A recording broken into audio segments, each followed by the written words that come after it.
नमस्कार। क्या आपका बच्चा अड़ियल है, जिद्दी है? क्या वो आपका अनादर करता है, अवहेलना करता है, चुनौती देता है, सामना करता है, उपेक्षा करता है, विरोध करता है? मेरे सुनने में आजकल आता है, और आजकल नहीं, बहुत सालों से आता है कि जिद्दी हो गया है, जिद्दी बहुत है, स्टबर्न। तो आइए सबसे पहले आज हम ये समझ लें कि स्टबर्ननेस क्या होती है। तो stubbornness is considered the dogged determination not to change one's attitude or position on something. Dictionary.com के अनुसार they rely on their inner wisdom. अपनी अंदर की जो बुद्धि होती है, ये जो stubborn लोग होते हैं, ये अंदर की बुद्धि पे रिलाय करते हैं, जिसको इंट्यूटिव इंटेलिजेंस बोलते हैं। ये बाहर की कितनी भी प्रेरक शक्तियां हों, इन्फ्लुएंसिंग हो, उनका इन पे कोई फर्क नहीं पड़ता, उनके प्रभाव में नहीं आते।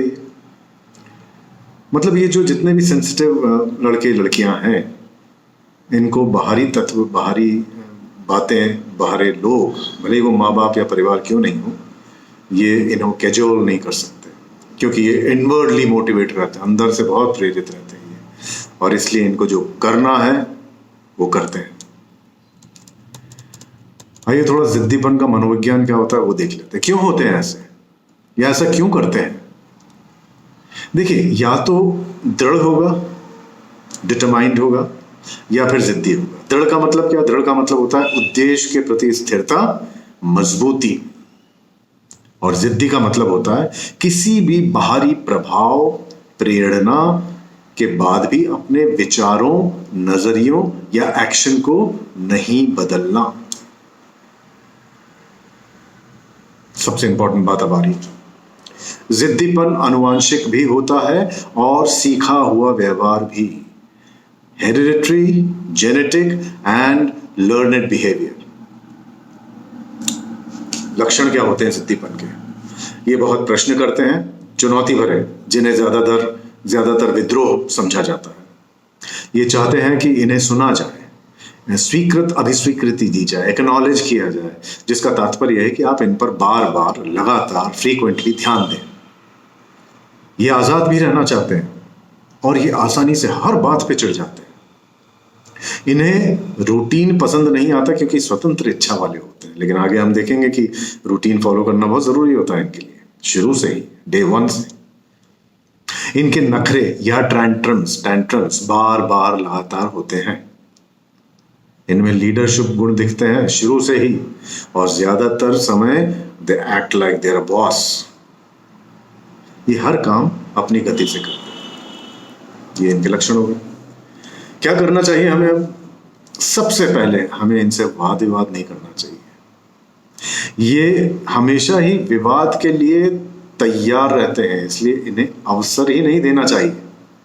इसके बजाय हमें बहुत अच्छा श्रोता बनने की कोशिश करनी चाहिए। सुनिए कि उन्हें क्या कहना है।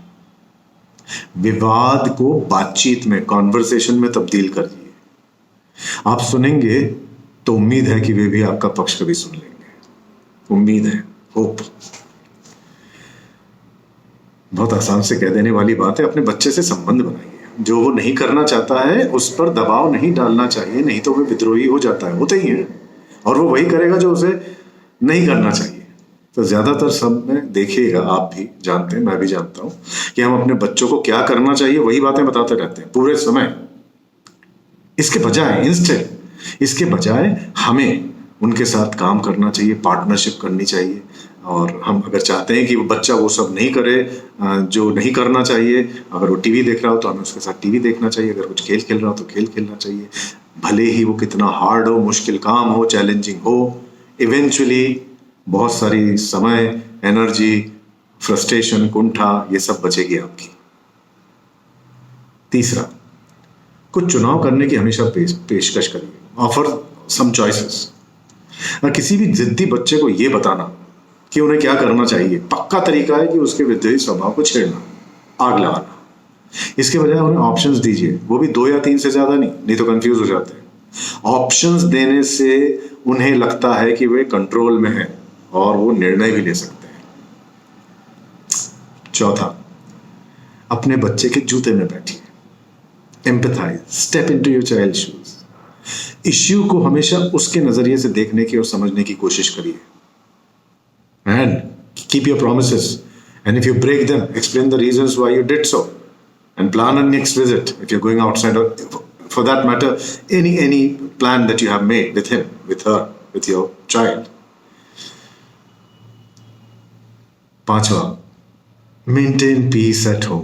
घर में शांति रखिए। होती कहाँ है शांति? But they say, everyone says, suggested psychologically, make sure that your child stays happy, comfortable, secure. तो आए हम सब घर पे एक दूसरे के प्रति विनम्र रहें, शब्द संचार का ध्यान रखें, क्योंकि बच्चे सीसीटीवी जैसे होते हैं, देखते हैं और फिर नकल करते हैं। Learn it behaviour as always. Negotiation skills, तोल मोल करने की कला अगर नहीं आती हो तो सीख लीजिए और इस स्किल को अपने तरकश में रखिए। Stubborn children find it difficult to absorb an outright refusal when they ask for it. किसी भी जिद्दी व्यक्ति को एब्जॉर्ब करने में ये मुश्किल होता है कि जो चीज़ उसने मांगी या कही है, अगर उसको नहीं देना तुम्हारे को, ये नहीं हो सकता, ये नहीं हो सकता, ये उसको एब्जॉर्ब नहीं होता है। इनके साथ कानून एकदम से लागू करना कभी फायदेमंद नहीं होता है। बहुत धीरे धीरे बचपन से ही होना चाहिए। एकदम से लागू करना और नेगेटिव बिहेवियर एनफोर्स करता है, भड़क जाते हैं ये। सो नेगोशिएट करना चाहिए। आज 2 बेडरूम की स्टोरी सुननी है तुम्हारे को, नहीं आज नहीं सुननी, सेटल करिए, बीच में मोल तोल करिए और बोलिए आज एक और कल एक। हर अवस्था में मोल तोल करना पड़ेगा। यस, 7वां, एनकरेज पॉजिटिव बिहेवियर, सकारात्मक व्यवहार को प्रोत्साहित करिए। उदाहरण से नेतृत्व करिए, मतलब खुद एग्जाम्पल बनिए, हर बात का रोल मॉडल बनिए। और अगर दिन भर आदी हैं इस बात के कि no, can not, will not, अगर ये बहुत ज़्यादा बोला जाता है घर में, तो आपका बच्चा भी वैसा ही बोलेगा, वैसा ही करेगा। एक कुछ खेल सा बना लीजिए जहाँ पे आपके प्रश्नों से यस और नो में जवाब आता रहे और ज़्यादा आगे जाके ज़्यादातर समय बच्चे से यस आता रहे, ताकि उसको लगे कि मुझे सुना भी जा रहा है, बोला भी जा रहा है, but I am in centre, मैं केंद्र में हूँ, उस तरह से। 8वां, रूटीन बनाइए, डेवलप रूटीन्स। अभी ऊपर कहा गया था रूटीन नहीं करते हैं स्टबर्न बच्चे, लेकिन शुरू से बनाना चाहिए जब उनको समझ में नहीं आता कि ये रूटीन है। अगर डेली रूटीन और वीक का रूटीन रहता है, विश्वास करिए कि ये बच्चों के व्यवहार में बहुत और परफॉर्मेंस में भी बहुत सकारात्मक बदलाव लाता है।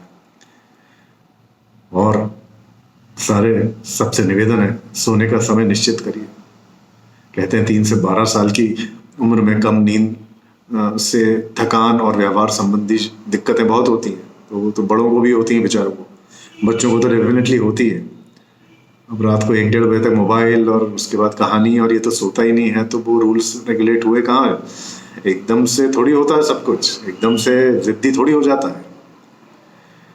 और 9वां, lay down rules and consequences, नियम और नतीजे।